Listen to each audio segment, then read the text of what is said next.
Josh Hill and I, Fancy Editor Josh Hill, go over a chapter or two from A Song of Ice and Fire. I've read the books multiple times.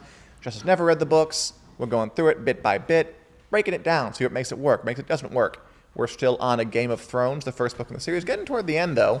Yeah. And today we read Tyrion VIII, Yes. a pretty crucial chapter, because there is fight, fight, fight. There is. Basically, the chapter boils down to Tyrion goes into battle. Tywin pretty much expects him to die. He doesn't die, and that's not surprising to me because Tyrion's entire he's around, but also because Tyrion's entire character seems to be Tywin wishes he was dead, and here Tyrion is. So this whole scenario of Tywin not really concocting the battle, because the battle is needed because Tywin wants to. He's got his thing with the Starks. But within this, he's kind of like, ooh, I can kill two birds with one stone. I can win this battle and also get rid of my imp son. So didn't happen. But. Can you imagine, like, it's that part toward the end of the chapter when the battle's been won, the Lannisters win, Tyrion impales a horse with a giant spike on his helmet, and he talks to his father, and Tywin's basically like, yeah, I thought you'd die. Yep. But, we didn't, we won. Like, just the shamelessness and just the openness of it. Like, your father is admitting he thought you'd probably die, and he would have been okay with that. Like, I'm not sure we can underline thoroughly enough how deep Tyrion's daddy issues go when you have a father like that who is openly contemptuous of you being alive. Yeah, right. And might even plan for your death. And then you have to, like, go up to him after the battle and say, we won. Orders, please, father. Like, it's got to be hard on Tyrion. It does. Speaking of hard, I forgot to say hi to everybody. Hello, everybody. You better say hi. Julie. Renee says hi. Julie says hi. Yes. Who else Michael Douglas here? I don't think your favorite Michael Douglas. Yeah, it was just weird, but also fitting because Tywin's a bastard. Like, he is just a cold man, and it doesn't surprise me that he would basically have to deal with this scenario with Tyrion afterwards and just be like, I thought you were gonna die. But let's move on. Yeah, this is usual, and Tyrion has to swallow that. But let's go back a little further. So this chapter, it's the first battle scene of the series. It also introduces us to some new characters. So the first part is Tyrion is talking at the end of the grand table with his father and his father's retainers and advisors and everything. They're planning for the battle. And, true to Tyrion, Tywin's like, we're going to put you in the vanguard, which is the first wave of combatant soldiers, medieval terminology. Yeah. And he's like, what? I'm going to die. And he's like, fine, you'd rather be in back? Like, no, I'll be in the vanguard. I'll do it. Which is another little quirk of his daddy issues. Yep. Like, he could have gotten out of it. He wants to prove himself. He does. Like, he hates his father, but he wants to prove himself anyway. It's bad. It's really bad. That's classic daddy issues. I guess it is. With all these characters that we've seen have to deal with it over the years in movies and TV and books. It's like, I hate my dad, but all I want him to do is hug me and tell me that he loves me one time. And this is textbook that. Like, it really is. He's like, I'm not going to go into the back because I'm going to be up front. And if I die, then I'm going to be dying trying to honor my father who wishes I was never born. It took a word from Tywin to get him to say that. Like, it's just, like, Tyrion's supposed to be a really intelligent character, but his father can, like, just pull a tiny string and he jumps. It's almost sad. Anyway, he goes back to his tent, and we meet two characters that we know very well and we'll see for a while. We got Podrick Payne, who is Tyrion's new squire. He just gets a single line here, but it was a pretty good line. Tyrion was like the lad with a distant relation to Sir Ilan Payne, who you might remember had his tongue cut out by the Mad King, and almost as quiet. So he's just kind of a shy, reclusive guy. But, we know he'll grow into something else. And more importantly, or at least more prominently, he meets Shay, the mysterious prostitute from parts unknown. Yes. What was your impression of Shay the first time? Well, I remember her from the show. Sure. So I recalled the character. I was like, ooh, this is important. Let's put this in the back of the mind. Yeah, she'll play a pretty big role. Yeah, and so my impression, I didn't really have a fresh impression because the impression was, I remember this from the show. This is going to be, I'm going to have to stow this away. This is going to be important. But I was interested that, because I'd forgotten about her. And then here was her introduction. I was like, oh, that's right. Because at this point in the book, we've met so many characters. And as much as a reference to the TV show as being like, I remember it from this was a thing where I had forgotten about this character up until now, so it was kind of like an aha moment where I guess it's a good point. I mean, because she doesn't come off as someone who's going to be important, and there's no reason to think she will be. I guess I'm looking at this from like a retrospective perspective, where I'm like, I'm looking at what she does because I know she's going to be important. I liked her though. Like they gave her funny lines, like that. Tyrion does that thing where like, I'm Tyrion Lannister. Men call me the Imp, and she's like, I am Shay. Men call me often. Like, she's funny. Yeah, she's well, clever. that's the point too, because Tyrion's supposed to be falling in love with her. Like Tyrion's supposed to be having like a connection. Right. So I did and like they're both that. wits. Yeah, which makes sense. And I appreciated that the way that it was written by Martin, where it's. If I wouldn't have been reading this knowing that she was going to become an important character, I would have still picked up on, oh, there's something here. There's clearly... But there's an actual spark. Yeah, there's supposed to be chemistry. I'm supposed to be understanding the chemistry here. So that, to me, it was... I picked up on that, regardless of knowing about the show. Cool. But the other part of the relationship is, okay, so there's chemistry, there's a spark. She is a prostitute. He is buying her. Yep. Bronn literally stole her from some other dude and is like, here. Yep. And they have this, Tyrion has this talk to her where he's like, okay, here's how it's going to work. I don't want you to see anybody else.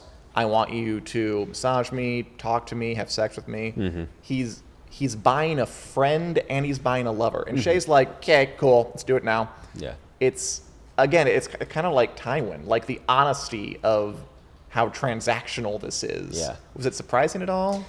A little bit. But Tyrion is written differently in the book than he was on the show. So it didn't surprise me because we've seen or read Tyrion being a little colder than you remember him on the show. So there is more, there's more to that I read in the book than the kind of wittiness and the more likable character that Peter Dinklage is on the one-liner, show. tart tongue. He has all that. Yeah, but so, and then it also...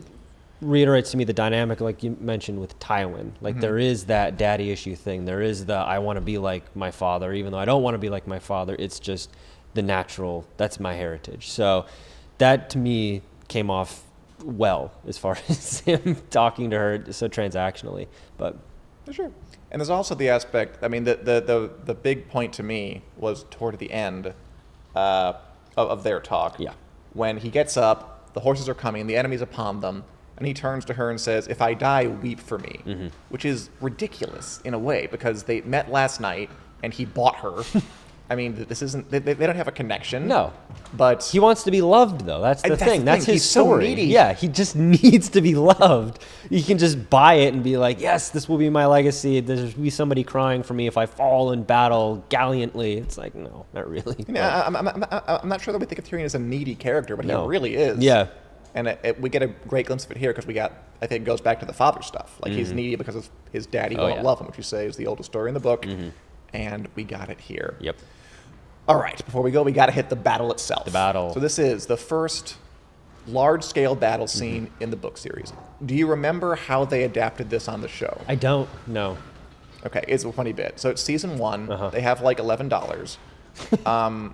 The way they have it on the show is Tyrion goes out, gets in the battle, knocked on the head, knocked out, and then they fade out, fade back in after it's over. Oh, clever. They do the classic, we're just going to shoot this battle by not shooting at all because we do not have the money. That actually reminds me in Batman and Robin. They do the same thing. So Batman is chasing Mr. Freeze and they're like jumps across a building. It looks like it's going to be this huge thing. And Mr. Freeze and Arnold Schwarzenegger's like, oh, I got you, or whatever. And then Batman just comes across in the Batmobile and drops his cape over the windshield. And then it's a jump cut to Batman then whipping the cape away, and Mr. Freeze is on the ground arrested. And I was like, what the hell? Like, come on, you just totally cut. Like, that's when you know that's the part of the production they ran out of money.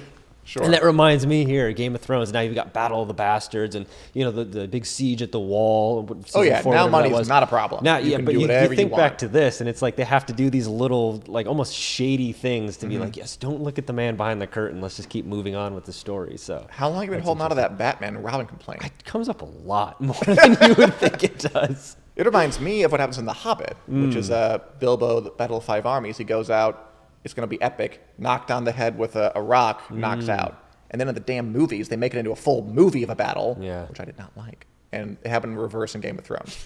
So what about the battle itself? How did you find the way Martin writes war?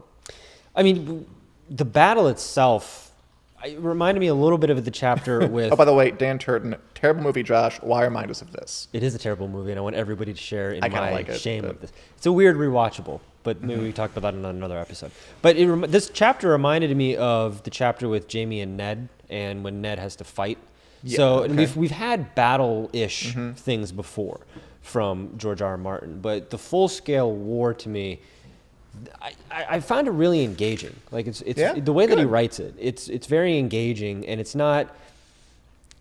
I don't know. We talk about how he can kind of describe a cape and overly describe a cape. It feels like he's very punchy, and he really gets his points across when he's writing the battles, which is a point where I would think maybe he gets a little more flamboyant with it and wants to really get into the details and the swings of the swords and all these types of things. Sure. It's very It was. cut and Yeah, dry. it flowed. The way that battle is, and I feel that that's the way. Well, from what I can assume, and that's what I got Having been across. in a medieval from- battle. or That's what even, I got like, one of those across things from. we have foam swords. Right, that's what I got across from Martin. Is it's very No, I agree cut with and you. dry because battle. There's not much more to it than fighting, death, trying to survive. As a writer, if you lingered on, like, I don't know, a sword in the middle of battle for a page, it almost would feel weird because Yeah. that's not the reality of it's going to happen very, very quickly. There's no romanticizing it. Let me read a little bit of his battle prose. This is Tyrion going into battle after he tries to lead his clansmen into battle, and then they like ride ahead of him. He's very big on the chaos of it. He glimpsed Timett, son of Timett, vault free as his mount died under him in full stride. Saw Moonbrother impaled on a Karstark spear, watched Khan's horse shatter a man's ribs with a kick. A flight of arrows descended on them.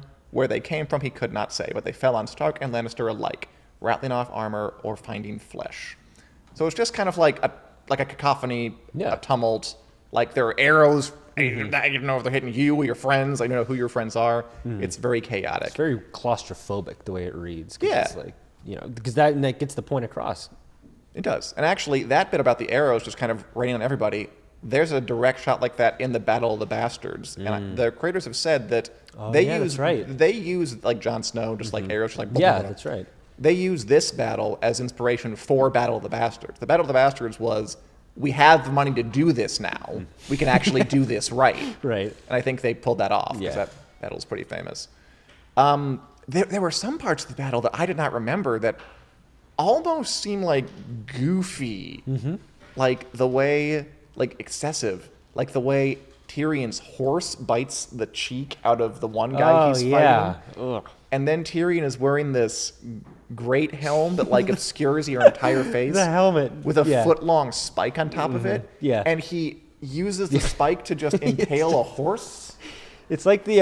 They do not have those on the show. We don't. We lose the great helms. It's like the, it's only a flesh wound guy from Monty Python. is. It's exactly what it is. And I just was picturing Tyrion, like short little Tyrion, like wearing this helmet. And I was picturing it like being too It's big like- for him.